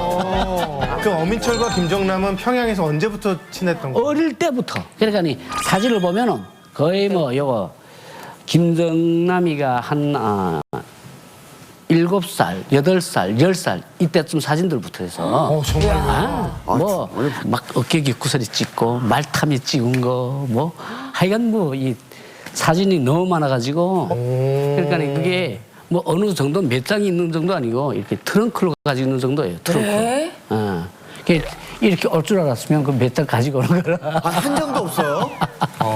그 김정남의 실제 성격은 어땠대? 김정남이가 정말로 이 성격도 좋고, 이 화끈하고, 로얄 패밀리 집안에 맞장소이다나니 무서운 게 있었겠어요. 지금의 김여정이나 비슷하겠죠. 그게 몇 년도 때예요? 2001년도부터 2004년도까지 3년도까지. 얼마 안 됐네. 그럼 그 시대 때 김정남은 어디서 어떤 업무를 하고 있을 때요? 김정남이가 그때 당시는 해외 나갔죠. 그래서 해외 나가서 해외 특보 기관들 담당하고 외환 관리 이런 걸로 나갔던 거예요. 엄민철이는 다 알더라고요. 움직이는 동선들을. 그러니까 이게 어떻게 되냐면은 평양하고 서로가 이렇게 연결하면서 야, 정남 동지가 지금 이렇게 하고 있다. 이렇게 대주는 거예요. 실제로 김정남이 2001년 그 일본에 미리고 가다가 수방된 이후에 중국과 마카오 등지에서 머물렀는데 김정일로부터 직접 지시를 받는 무기 수출 총책임자 직접 보고할 수 있는 그리고 또 김철이라는 가명을 쓰면서 김정일의 비자금을 관리하는 조선노동당 39호실 총책임자로 활동했다고 알려져 있습니다. 진짜 그럴 수 있겠네. 그러니까 술을 계속 먹고 하더니 마지막에는 정남 동지가 빨리 와야지 이게 무슨 꼴이냐고 자기가 지금 높은 데 있어야 되는데 여기 이래 있다고 자포자기하고 그냥 술이나 먹구나 신세 한탄하면서. 근데 뭐 엄민철이는 간경변으로 죽었죠. 아이고 그렇게 술 먹더니만 결국. 그러면 엄민철이 죽었잖아요. 근데 줄 잘 쓰고 있으려고 했는데 그때 심정은 어떠셨어요? 엄민철이하고 이렇게 너무 속을 털어놓고 같이 지내다나니 한쪽으로 많이 겁나더라고요. 그렇지. 제가 권력에 너무 바투간다는 이런 느낌이 들더라고요. 발을 완전히 담그진 않은 거네요. 아유, 한 발만 살짝. 북한은 그 완전 담그면 안 돼. 이게 살짝 이렇게 노릇 해야지. 그런데 김정남은 왜 죽었을까요? 우리 북한 분들이 여기 오면은 이런 말을 많이 하죠. 이런 TV 나오면은 뭐 북한에서 너를 죽이려 오지 않냐? 네네. 이런 말을 해요. 그러면 제가 한마디 하고 싶은 게가 북한이 한 사람을 죽이려면 최소 3조에서부터 5조를 잃어버릴 거 각오해야 죽여요. 그게 뭐냐면은 다들 잘 아시다시피 북한이 유엔에 가입돼 있지 않습니까? 그러면 유엔에 가입돼 있게 되면은 이제 테러 방지 조약이라는 게 있죠. 네. 그러면 이걸 어겼을 때 각 나라 전 세계 180개 나라에 북한 대사들이 나가 있어요. 180개 나라에. 네. 그럼 그 사람들 자체가 다 일이 다 수도부대예요. 그렇기 때문에 북한이 엔간해서는 이게 여기 와서 테러 이런 걸 막 안 해요. 이게 우리 탈북자 속에 3조 5조씩 몸값이 나갈 사람이 몇 명이 돼요. 안 해요. 어청성 씨 왔다 죽인다? 그거 3조 5조를 잊어버리고 각오를 해야 되는 거야. 이거 정말로 김정남이 정도가 되고 그다음에 그 한국에 와서 그 리안령 딱 둘이 죽였어요. 네, 맞아요. 그러니까 북한에 대해서 그렇게 두려워할 필요가 전혀 없습니다. 네. 그렇다면 김정남이 CIA 정보위원이었다는 뭐 설도 있었다 이런 얘기가 있었는데 그런 얘기를 들었을 때 어떤 생각이 들었어요? 로얄 패밀리의 말 한마디는 그 한마디 자체가 그냥 비밀이라고 보면 됩니다. 네. 그렇죠. 그것 자체가 정보예요. 네. 그렇기 때문에 뭐 내가 CIA원입니다 이렇게 오는 게 아니거든요. 네. 어떻게 미국 시민권자지만은 재미교포로. 이렇게 오는 거죠. 그러면 허물없이 말하면 툭 하나 던져주고 또 툭 하나 받고 이렇게 하고서는 또 남기는 거죠. 자, 그러면 이번에는 장태란 의원의 키워드입니다. 운명의 비행기 추락 사고인데 어떤 내용입니까? 1972년 7월에 북한에서 그 비행기 추락 사고가 있었어요. 해외 공연을 가며 꽃파는 처녀 그 피바다 무용저가 몽땅 추락해서 죽게 됐어요. 어떡하냐 세상에. 북한사람 어지간한 사람은 저 사건을 다 알거든요. 피바다 가극단을 태우고 꽃파는 처녀 외국 공연을 하러 가는 비행기였거든요. 근데 저때 당시 김정일이가 중앙당 선전부에서 이 5대 혁명 가극 바람을 불어가지고 저 피바다 예술단에 매일 붙어 있을 때예요. 저게 가서 고영이를 만났고 고영이와 연애를 시작한 곳이거든요. 매일 오는데 그 전날에도 와서 심지어 체육대회를 하면서 상품을 나눠주면서 잘 갔다 오라고 하고 갔는데 다 폭발해 죽은 거예요. 정말로요? 네. 그래서 저기서 살아남은 분들이 이제 그 체육 경기에서 이제 발목을 붙여서 깁스하거나 비행기 안 탄 사람들. 네, 그분들은 땅을 치면서 울었어요. 이 못 간다고 비행기 못 탔다고. 그런데 살았고 나머지는 다 죽었죠. 그 당시 사건을 보게 되면 사실은 꽃파는 처녀는 만수대 예술단이 만들었는데 무용하는 사람들이 되게 부족해가지고 피바다 가극단 무용수들이 동원된 거였어요. 그런데 그 무용수들이 영국 공연을 가는 비행기였고 근데 그 영국에 가기 위해서 먼저 번지는 떠났고 후진 후발로 지금 피바다 가극단 무용수만 지금 떠나려고 두 번째 이튿날이에요. 본지는 떠났고. 번지는 모두 떠났고 그런데 그 비행기가 가다가 기관 고장으로 추락을 해버려요.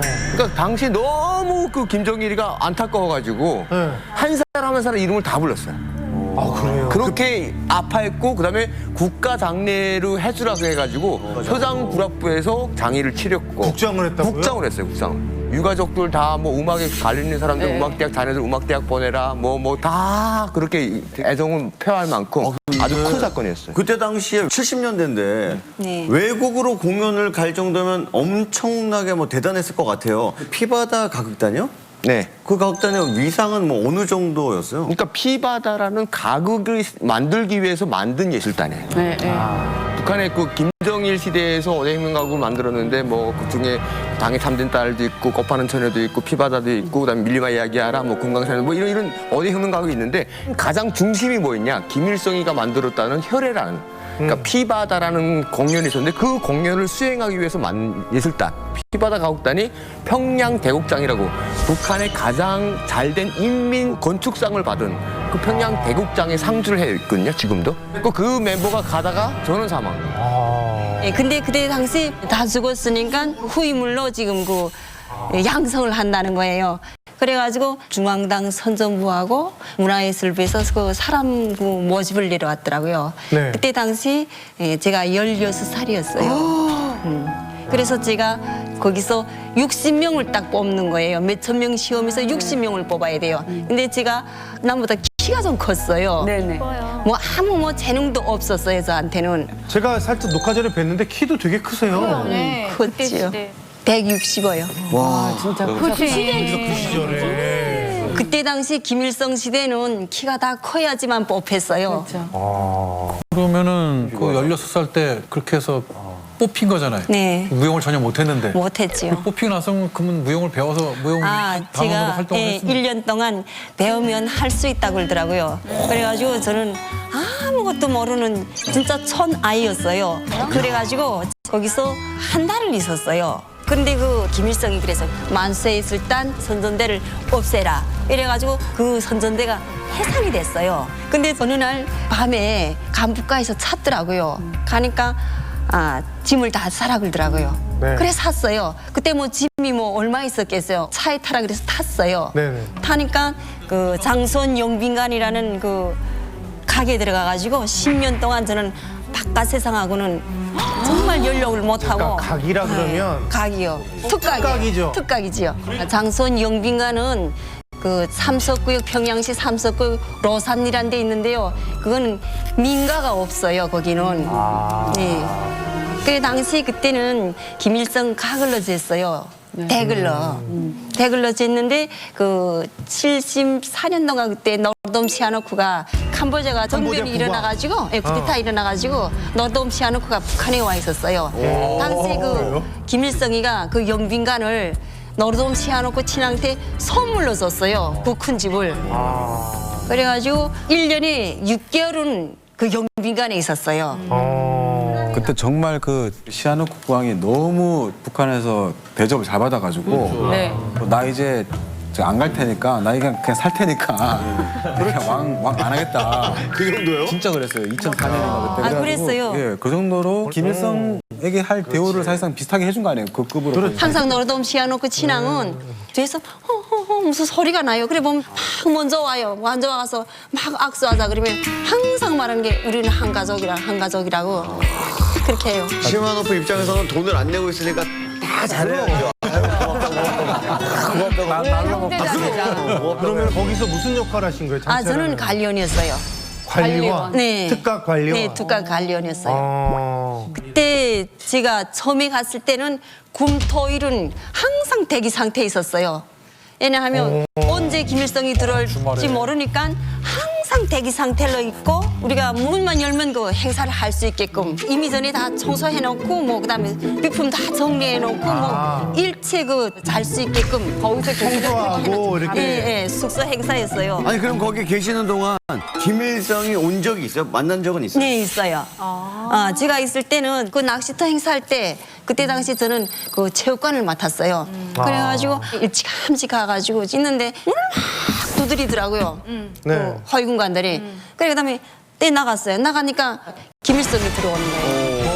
그래 제가 그래가지고 김일성이 다 돌아보고 그다음에 낚시터 행사를 했어요. 낚시터 행사는 연못이 큰 게 장소원에 있어요. 행사할 때면 낚시터에다 뭐 언제 낚시할지 모르잖아요. 고기를 넣나요? 그러니까 고기는 항시적으로 있죠. 거기다 그다음에 그 근데 나도 오영경 씨 생각처럼 고기를 넣어놓는 줄 알았어요. 왜냐면 고기를 여요. 더 많이들 네, 넣어야지 여요, 잡을 여요. 거 아니에요. 고기를 여치요. 당연히 고기를 여치요. 네. 고기 오면 숭어도 잡히고 이렇게 큰 고기를 잡아요. 아, 어떤 고기들이 있어요? 주로 비단이고 큰 거 이런 거. 아니 저는 어떤 고기인지는 몰라라. 그때 당시 잡았던 거 보니까 숭어가 이렇게 큰 숭어를 잡더라고요. 네. 아 진짜 거기가 물반 고기반이겠네요. 그렇죠. 그러면 그 방을 굉장히 이제 특별 관리를 할 것 같은데 뭐 수칙 같은 게 따로 있습니까? 뭐가 어떻게 되고 조건 같은 게 다 있습니까? 아 거기 수칙이라는 거는 뭐냐면요. 매일 정상적으로 온도가 정확해야 되고 방 온도가요? 온습도가 정확해야 되고 그거는 절대 조그마한 오차가 있어도 안 돼요. 1년 365일 1년 365일 똑같아야 돼요? 똑같은 온습도가 있어야 돼요. 온도 23.5도였고 23.5도. 그 온도가 사람한테 제일 좋은 온도인가 보다. 그렇지. 아니 김일성이 좋아하는 온도지 그게 뭐 나한테 좋아하는 온도는 난 또 아니지. 누가 이렇게 정해준 줄 알았지. 아니죠. 제보고. 그다음에 만일에 그 온도가 24.5다 이러면 바로 보일러에다 전화하고 공기조각에다 전화해야 돼요. 지금 여기 온도가 지금 24.5라. 그러면 죽으나 사나 그거 맞춰야 언제 되고. 올지 모르니까. 그걸 언제 올지 모르니까. 그리고 공기도 항상 맑아야 되고. 공기를 맑은 어떻게 항상 그러니까 맑게. 거기가 공기가 좋아요. 왜냐면 산속을 폭발하고 서리 진 집이라. 네. 공기가 아주 좋아요. 근데 피바다 극단의 꿈을 갖고 계셨는데 네. 갑자기 그런 데 가서 이게 청소하고 그러시느라고 해서 후회되거나 그러시진 않으셨어요? 아, 처음에는 후회했죠. 근데 거기서 저희 생활은 호화로웠어요. 저는 그래서 여기 와가지고 소세지요, 콜라요 하나 썰질 않았어요. 그 거기 없는 게 때부터, 없어요. 그 당시 네. 때부터 그 당시 때, 네. 거기는 그 쌀도 종자도 틀리지만 비슷한 사람들이 앉아서 하나하나 다 골라야 되고 쌀을요? 네, 쌀도 골라야 되고 채소랑 보면 그냥 뭐 흙도 있고 이러잖아요. 그럼요. 아무리 뭐 그렇게 해도 거기는 물 한 모금 안 묻혀두고서 다 씻은 것처럼 그렇게 해서 그거는 검증부에서 다 검증을 해가지고 올라가지 그렇게 막 올라가는 게 아니에요. 구워 제품으로 올라가는 게. 먹는 건 당연히 그럴 텐데 그럼 그거를 다 거기 일하는 사람들이 다 먹습니까? 아 그럼 같이 먹었죠. 난 그때 당시 파인애플도 다 먹어보고 포도도 이렇게 큰 거 있잖아요. 여기 지금 그 수입포도 그것도 다 이렇게 크고 좋고 그런 거 있었어요. 처음에는 속상했지만 못 추는 춤을 하는 것보다 이게 더 낯섰네요. 버럽게 사셨네. 아무리 환경이 좋아도 힘든 점이 있을 텐데 거기 특각 생활에서 힘든 점은 없었습니다. 아, 나는 힘들었다는 거는 뭐 육체적으로 힘든 거는 없고요. 제가 부모들을 못 보고 형제들을 못 보잖아요.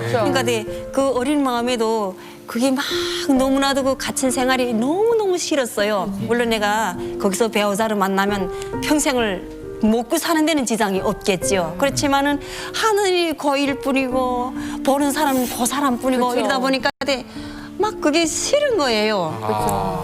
너무 그게 싫어가지고 나는 이제 앞으로 사회 나가면 그냥 그저 사회 사람하고 살 것이다. 난 항상 이게 소원이었어요. 근데 제가 탁 제대돼가지고 83년도에 시집을 왔는데 딱 오니까 모든 게 힘들더라고요. 아무것도 없고. 하나를 얻고 열을 잃은 저는 이 장마당도 몰라가지고 손님 접대하는 거 시장 가서 사다가 하면 되잖아요. 몰랐어요. 나는 딱 그 남편이 갖다 주는 것만 딱 하는 줄 알고 그다음에 저는 남편이 출세해가지고 외국에 갈 줄 알았는데 덜렁 함흥에 배치받더라고요. 막 불평이 나더라고요. 너 때문에 이렇게 내가 이렇게 됐다. 재미없게 사는 거예요. 다 남편 탓이에요. 그게 나라 탓이라고 생각해 본 적이 없어요. 정말 싫더라고요. 그게 사실은 그게 남편 탓이 아니잖아요. 그럼요. 저는 아무것도 모르니까. 그다음에 고난의 행군이 시작되면서 우리 신랑이 아파가지고 그러다가 돌아갔어요. 돌아가셨구나. 네, 돌아가가지고 제가 아무 뭐 생활력이 없는 내가 뭐 하겠어요. 그래가지고 제가 2000년도에 살기도 어렵고, 예. 그래가지고 제가 중국으로 왔어요. 그럼 저기 하나만 묻겠습니다. 나와서 몇 년 정도 지나니까 세상 물정을 좀 알게 됐습니까? 끝까지 몰랐잖아요, 지금. 요번 생은 좀 알기 힘드실 것 같기도 하고. 너무 공주처럼 사셔가지고 힘들어요. 또 16살에서 26살까지 한참 세상을 배울 나이에. 그 쉬웠겠어요. 이번에는 김상철 회원의 이야기입니다. 근데 신묘한 인연으로 만난 빛이라는 키워드여서 궁금하거든요. 네, 신묘한 인연으로 인생에 두 번의 빛을 만날 수 있었습니다. 아, 두 번씩이나. 예. 제가 88년도에 입대했는데 네. 배급도 잘 안 나오고 벌써 그때 벌써 아사가 막 나기 시작했어요, 사실. 그래서 군대도 마찬가지더라고요. 그래서 하루 부대에서 길을 가다 오는데 웬 할머니가 쓰러져 있는 거예요. 그래 그때 당시만 해도 벌써 죽어가는 사람들이 볼 수 있으니까니 죽어도 그런가 보다 하고 가댔는데 이상하게 그 할머니한테 눈길이 꿀리는 거예요. 아 그래 할머니 여기 왜 누워 있으세요? 하니까 이 할머니가 눈을 꺾어 보더니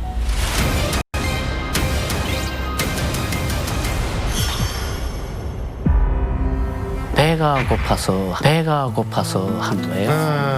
그래서 제가 이 할머니 내가 좀 살려야 되겠다 해가지고 그때는 민가에 가도 쌀 한 주먹 안 줄 때죠. 그래서 제가 있는 군복 상의를 벗어서 맡기고 밥 좀 해달라. 내 쌀 구해서 당신 주겠다.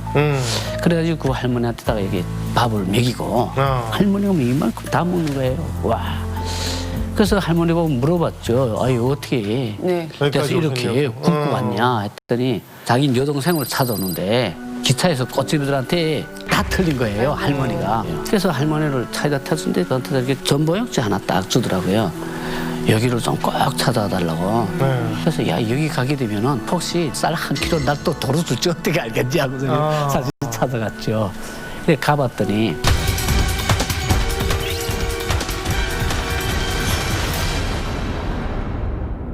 북한 최고의 실세리 집인 거예요.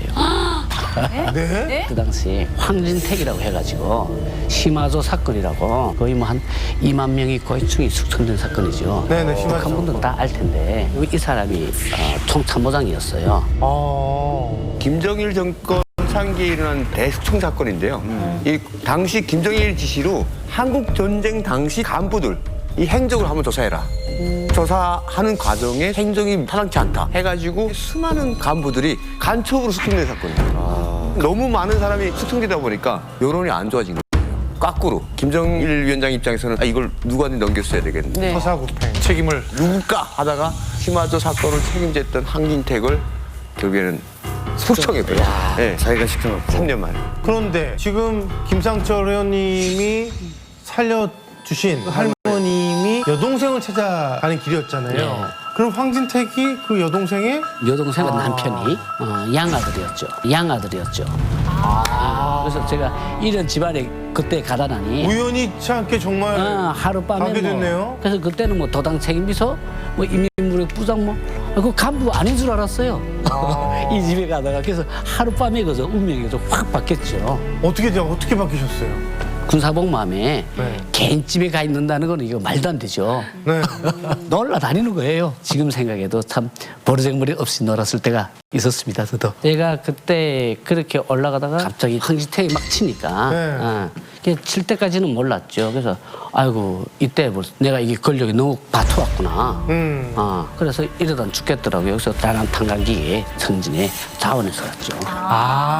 그래서 어민철도 거기서 만나게 되는 거예요. 그렇죠. 그러니까 인연이 되게 저희가 상상하는 예상한 것보다 훨씬 벗어나는 인연들이 급이 다른 것 같은데. 어쨌든 간에 지금 이제 탈북은 왜 하시게 된 겁니까? 뭐 누구 때문에 탈북하신 거예요, 그러면? 북한에서 밀수한 걸 하게 됐어요. 밀수요? 황진택도 아니고 김용남도 아니고 그냥 밀수 때문에 탈북했어요. 밀수를 지내하던 과정에 이산자 가족 찾기란 걸 하게 됐습니다. 그런 걸 하던 중에 북한에서 제가 잘 아시는 할머니 한 분이 계세요. 정말 친할머니처럼 그 할머니가 큰아버지 좀 찾아서 만나라 이러는 거예요. 그래서 한국에다 의뢰해서 찾았는데 평양에서 한 사람을 데리고서리 내려다가 내 한 20년 지기 친구한테다가 중국에 넘어가서 이걸 사람 찾아주면 이 돈 좀 생긴다 했는데 이 친구가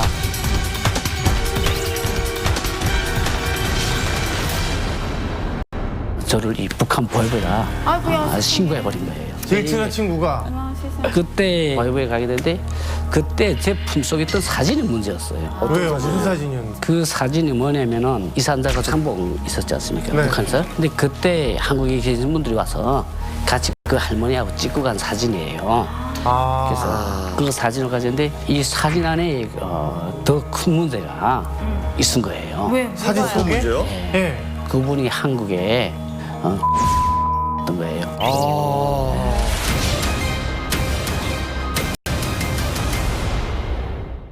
그때 제 품속에 있던 사진이 문제였어요. 왜요? 무슨 사진이었는데? 그 사진이 뭐냐면은 이산자가 참봉 있었지 않습니까? 네. 북한에서. 근데 그때 한국에 계신 분들이 와서 같이 그 할머니하고 찍고 간 사진이에요. 그래서 그 사진을 가졌는데 이 사진 안에 더 큰 문제가 있은 거예요. 왜? 사진 속에? 문제요? 네. 그분이 한국의 거물급 정치인이었던 거예요. 거물급 정치인이었던 거예요. 그때만 해도 이 남한에 있는 일반인을 만나려고 해도 막 총살할 때예요. 그래서 제가 이거는 총살감이구나. 해가지고 제가 순간 이건 뛰어야 살겠다. 이걸 못 살겠다. 이미 뭐 붙잡혀 있는 상황 아니었습니까? 북한에서는 체포될 당시에 신발을 꺾으시게 해요. 그렇지. 왜냐면 신발 꺾으시면 이 뛰기가 힘들거든요. 그다음에 이 무릎 꿇은 상태에서 손 내밀게 해요. 이렇게 쫙 이렇게 포야하고 있죠. 그래서 저도 뭐 군복무 한 14년 하다 나니 앞에 있는 걸 치고 맨발로 그 빗속으로 못 뛰죠. 그리고 나는 맨발로 뛰니까니 잘 뛰고 이 친구들은 군화를 신으니까 쫙쫙 미끄는 거예요. 사실 그때만 해도 뭐 한국에 올 생각까지는 없었죠. 그런데 뭐 그렇게 되고 나니까 이제는 뭐 살 길이 없으니까 중국으로 해서 브로커를 통해서 제가 이게 한국에 오게 됐습니다. 야, 그거 참 신기하네요. 가는 곳마다 우연치 않게 할머니를 만나요. 할머니를 뵙고 그 인연의 사람들이 나를 들었다 놨다 한 거죠. 정치인들이고. 근데 이게 끝이 아니에요. 또 있어요? 할머니가 또 이 아까 나오나요? 10년 인연 덕분에 이 두 번의 인생의 빛을 만났다고 했는데 나머지 한 번의 빛이 또 있습니다. 그거는 남한에서 혹시 만난 건가요? 두 번째 빛은 남한에 와서 만났는데 이번엔 정말 깜짝 놀랄 진짜 빛이었습니다. 또 깜짝 놀라요? 예. 뭐 준비하셨네? 뭐 준비하셨네? 이게 뭐예요? 뭐야? 어머 이건 뭐예요?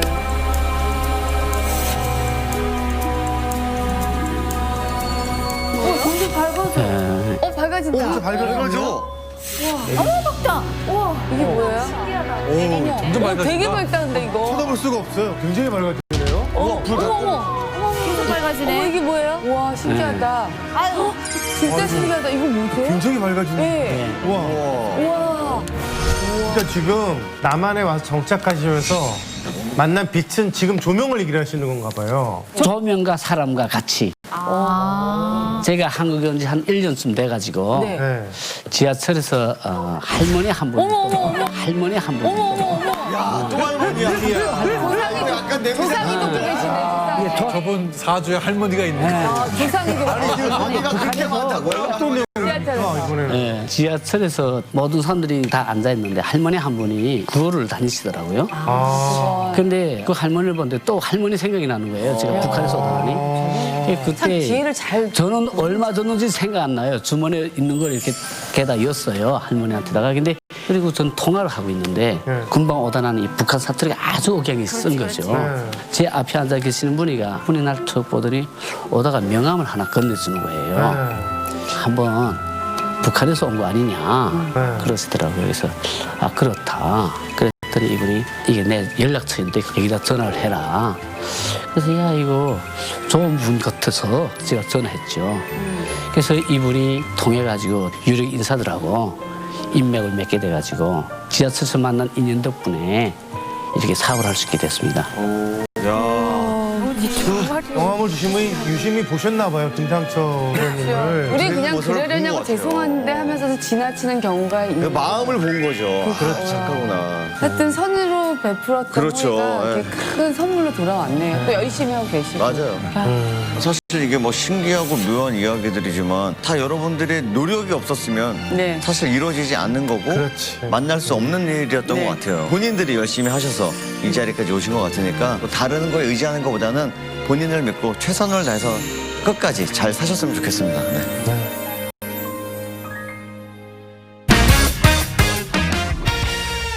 중산층 하게 되면 권한의 행군 이후에 자본주의가 몰려오면서 이제 중흥당 상류층보다도 이제 더 좋은 차를 타고 이제 돈도 잘 쓰고.